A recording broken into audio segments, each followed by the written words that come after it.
Hello everyone, today we're taking a look at the Jumper T-Lite radio. This has kind of been a highly sought after product. It seemed like maybe it was delayed. Something you should know about me is I got this just a few days ago and I've been flying whoops in the house. That's kind of my reality right now, is the outside weather has not been cooperating. Although I am recording this video kind of out of order. I think you'll find some outside flight in a coming video yet this week, but that was from probably 2 weeks ago. Something else, I spent a long time flying the X-Lite, which I've moved away from FrSky. If you're not familiar with FrSky and its incompatibility with Whoops, D8 mode, and the new FrSky firmware, not a good match. So I've been advocating more and more people buy radios that have multi-protocol modules, either built into them, like the T-Lite does, or ones like the Tango 2 where you can add it to it. This is a radio I've been using most recently. This is the Tango 2 Pro version with the gimbals that fold over. So it's the fancy one, went for the full investment. And so from a screen perspective, I'll be comparing the Tango 2 to this screen. Short story is, I think this screen is better on the T-Lite. But you'll get to decide. We'll take a look at that as well.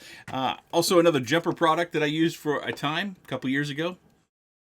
What is this, the T8SG? Yeah, T8SG. Good radio, but it's box style. I'm not much for the box style. I do pinch.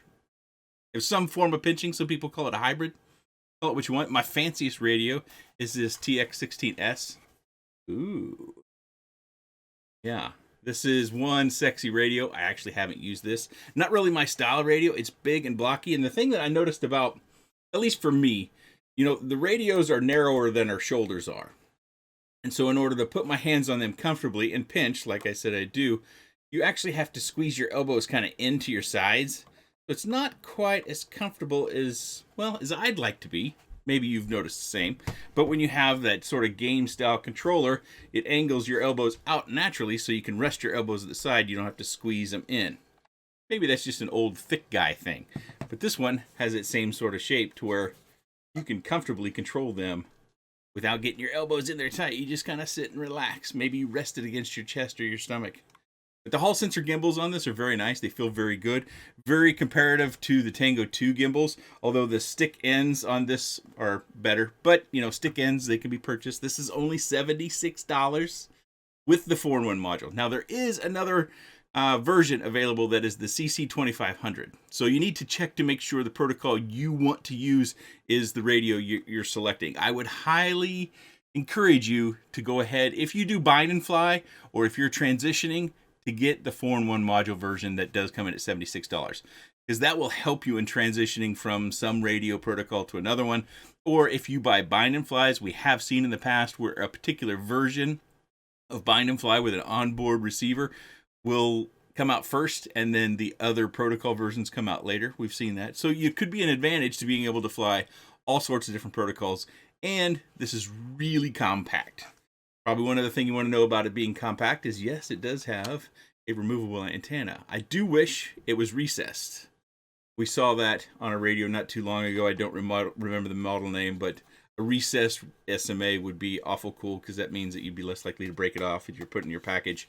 But let's go down to the desk. We'll take a look at a few things. I'll show you some flight. It's kind of fun. I've just been flying it around the house. I wanted to start with the screen here a little bit, and I think one thing that might be able to show this effectively is just the movement on the screen. Now my camera refocuses. As those tiny little pixels move around the screen, that may give you an idea about the quality of the screen.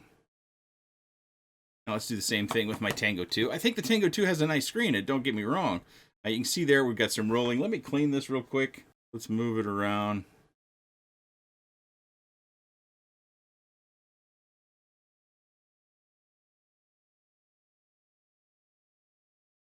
So anyways, I don't want to bore you to death with some tiny little detail.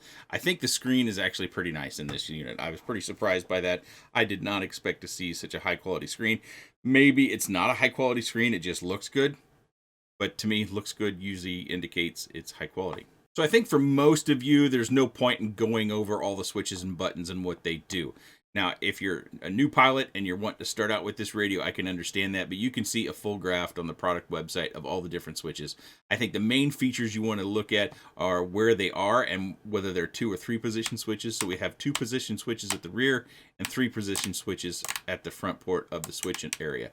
And then, of course, you do the screen functions by using these buttons, and also you have your model button right here. You can see I've got model 1. Probably have to zoom way in again. And I think, if I remember correctly, nope. There we go. Menu again. And you can see where I have a model in here, and I'm bound in D8 mode. Again, I'm not going to go through all the protocols that are involved in this one. It's a 4-in-1. There's a lot.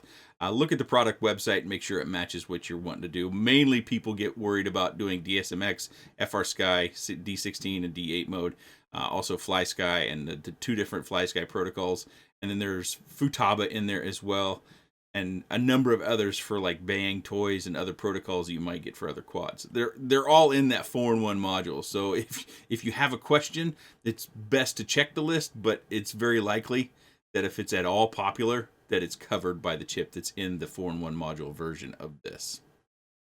It did come with a model already set up. All I had to do was add my switches to the mixer, and I was all set to go. I bound up 2 different little whoops to this, and I've been flying it around the house.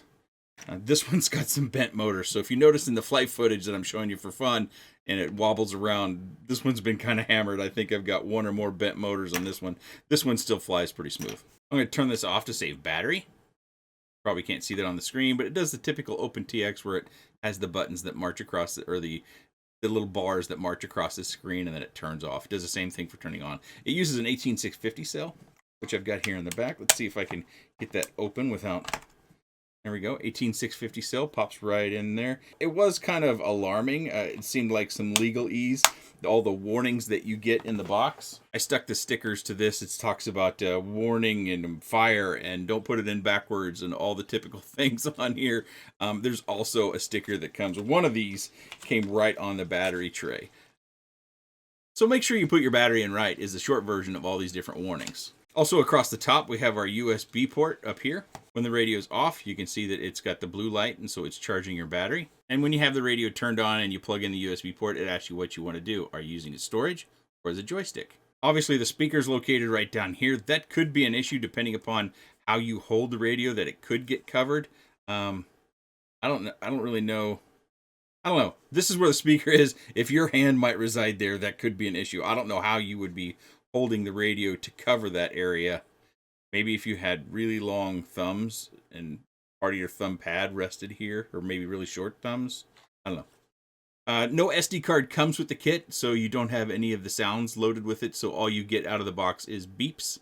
And then over here we have our port for Buddy Box. It seems like at one point in time they may have intended to have one of those bars or something coming around the back or not, but the molding has that. But as far as this has that typical, what we've been seeing recently, it's got kind of a soft touch feel to it. It's a little bit rubbery of a feel as well. Again, this has Hall sensor gimbals, so it feels really nice, really smooth.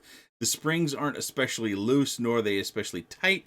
And speaking of the springs, there's no way to adjust them without going inside the radio. And quite honestly, I'm not sure you can even find adjustments if you're inside the radio. I think you would. I just haven't had it apart. While we're on the back, something that was kind of disappointing is the cover that they used for the external module bay, which it does come with. It just doesn't come mounted on the back. That's kind of a DIY thing. If you were curious, a little bit of a closer look at that module bay. So I don't even think it came with the screws. No, it does. It has the screws here on the bottom. So you would need to plug this in underneath this sticker. I'll pry that sticker off here in a second so you can take a look. So you plug that in and you fish the rest of the wire in there, and then you screw it down. They do have the holes already drilled out there for you. So that's how you could maybe put your crossfire on if you were to be so inclined.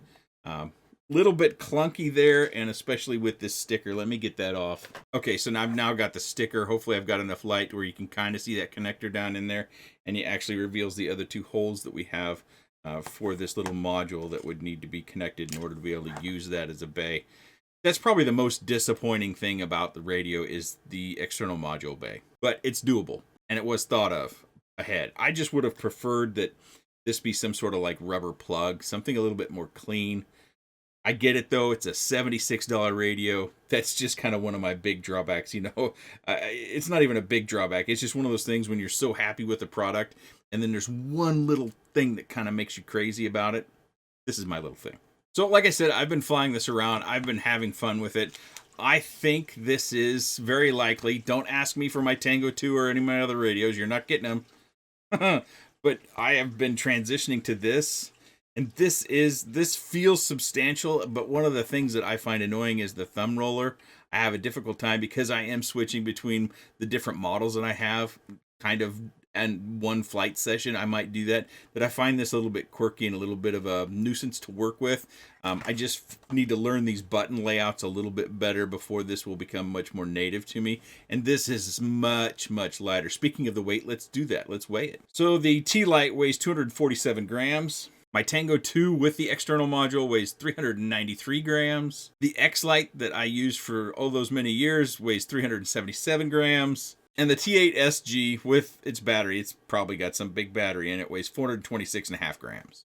So it's a pretty light radio as well. So that's something that you have to weigh, whether you like some meat in your hand, you like something that's weighty or not. I think if you're looking at smaller radios, you're very likely someone who maybe either doesn't have a strong feeling about how much it weighs, or you would prefer something that weighs less. That's just me guessing, though. I prefer something that weighs less. The other concern I had about mine is one of the things when I see these little radios is because I pinch, is my fingers running into switches. Obviously, with the switches being up top, that's not an issue. But I was worried about my fingers fitting between the switches. That was something that I wanted to have my comfort level. I wanted to have my fingers up here. And while I don't have banana hands, my fingers aren't thin. So my fingers fit comfortably in here in the switch positions I want. So I want to arm up this position. That's because that's my modes. I use that in the middle. Then I have my beeper and flip over crash here. So that's down. That's where I want it. And my fingers fit in there real nicely. I think if you're thumbing, again, this is my opinion being someone who's spent 4+ years being a pincher. But it seems like it's a game controller style. I play video games with my thumbs when I do play them. I would think this would work out very, very well for people who use just their thumbs too. But this is how I fly most of the time. Sorry, jump cut. I had a 10-year-old who was singing real loud upstairs. One of the things I worry about is these labels. They already feel like they're either not printed on there very well. That could be an early run issue. But I worry that they might rub off. Now, long term, is that an issue that you don't have labels? Probably not, because if you've worn the labels off, you probably know what all the buttons are. But it's something, as I look at it, it just doesn't seem like... It either seems like a printing screen that just... Maybe it's a type that was laid out this way to where it would look this particular way. But it almost gives me the feeling that some of the letters just aren't printed on there very well. Or they didn't stick. Could have been my particular radio. I'm not that concerned about it, but looking at the details of the radio, you might be. How long will the radio run on a fully charged 18650? I've got a really poor 18650 in there, and I've been flying it for 3 days, probably 30 minutes a night, maybe 40. Sometimes I fly right after dinner. Sometimes I fly again after the kids go to bed. So, yeah, on a single 18650, it seems to last a while. So it should work for you for a while. I'll end the video with the same thing I started with. This might be my new favorite radio. But I'm going to use it for a couple more weeks to try to make it my own mind. But if you have any comments, questions, suggestions, or otherwise, please let me know in the comments section below. I appreciate your time. Thanks for watching.